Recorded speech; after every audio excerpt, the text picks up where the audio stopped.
A flash of lightning sparks a fuel tank explosion and a huge fire, leaving a crater that is 40 feet wide behind. This happened right behind a gas station. Investigators and cleanup crews have been working at the site all day. Local 12's Jeff Hirsch is live in Fairfield with the latest for us. Hi, Jeff.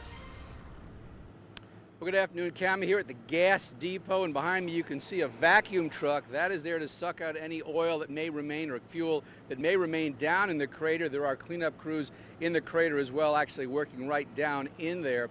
According to the fire chief here, he's checked with the state fire marshal, and there are no records of anything like this ever happening, of a lightning strike blowing up an underground tank. So this could be the first time in recorded Ohio history that something like this has happened. And when something that rare takes place, you know the word is going to spread very quickly. I come to check out the explosion. My little brother sent me a link. He's down in Florida. He heard about it. From Fairfield to Florida and back, sound and pictures travel fast. Everybody's talking about it. The lightning-caused explosion shook the neighborhood and could have awakened the dead, symbolically anyway, at the Evelyn Place grave marker business right nearby. It just sounded terrible.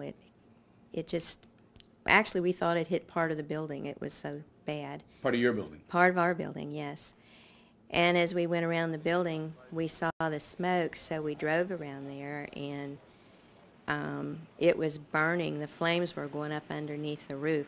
Damage was confined to the gas station parking lot. The 3 underground tanks, of course, were destroyed. Tanks are put underground to avoid lightning strikes, so this may have been a one in a multi-million situation.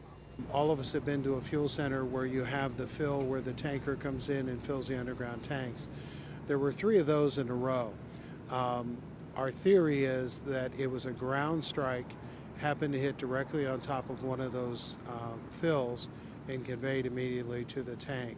And so they came to look. We saw it happen yesterday on the news and wanted to come down and see it for ourselves, but it's a lot bigger than I thought it was going to be. They came to marvel. I don't know how a lightning strike would be able to do that. And also 8 foot deep. And of course they came to post it on Facebook. It's pretty gnarly. It's pretty wild. I can't believe that lightning struck something underground.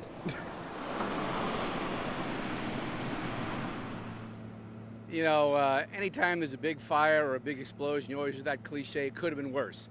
Well, this could have been worse because there were about 7,500 gallons of fuel, regular gas, premium gas, diesel fuel, in the tanks yesterday morning. So by 6 o'clock yesterday when it blew, a little less than that.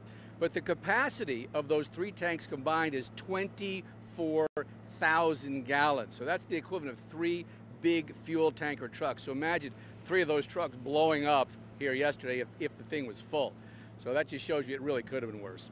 Live in Fairfield, Jeff Hirsch, Local 12 News. Back to you. It is pretty gnarly, Jeff. Thank you. Coming up at absolutely, yes. dude.